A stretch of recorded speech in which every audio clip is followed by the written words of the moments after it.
Հիսուսը նրանց ասաց. Ես եմ կյանքի հացը, դեպի ինձ եկողը չի քաղցի, և ինձ հավատացողը երբեք չի ծարավի։ Մարդու սիրտը մշտապես որոնման մեջ է, մենք քաղց ենք զգում, ոչ միայն ֆիզիկապես, հաց և կերակուր փնտրելով, այլ առանց Աստծո մեր հոգին մնայուն քաղցած է այս կյանքի իմաստի, խաղաղության, սիրո և հավիտենական կյանքի համար։ Մենք ծարավ ենք ընդունված լինելու, լցված լինելու, ամբողջական լինելու։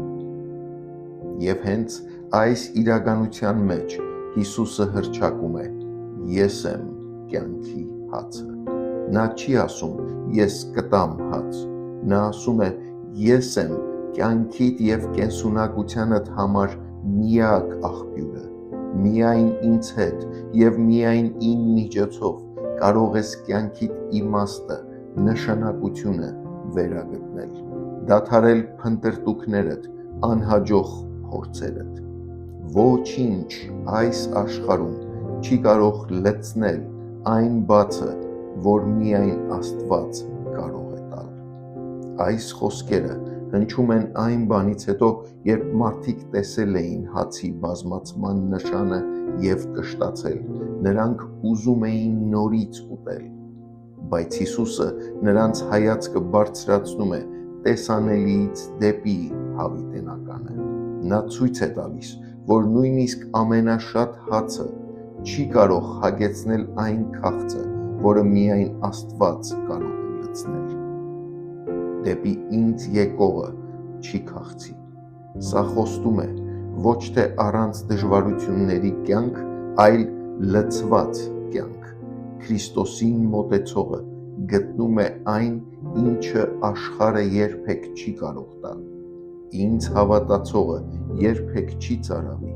Այս հավատը պարզապես մտավոր համաձայնություն չէ, այլ վստահություն,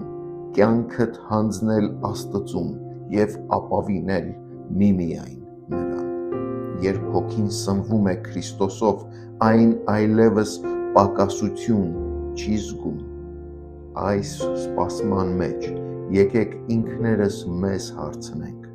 որ հացն ենք մենք փնտրում, ժամանակավորը, որ կրկին քաղց է առաջացնում, թե կյանքի հացը, որ բերում է հավիտենական լիություն։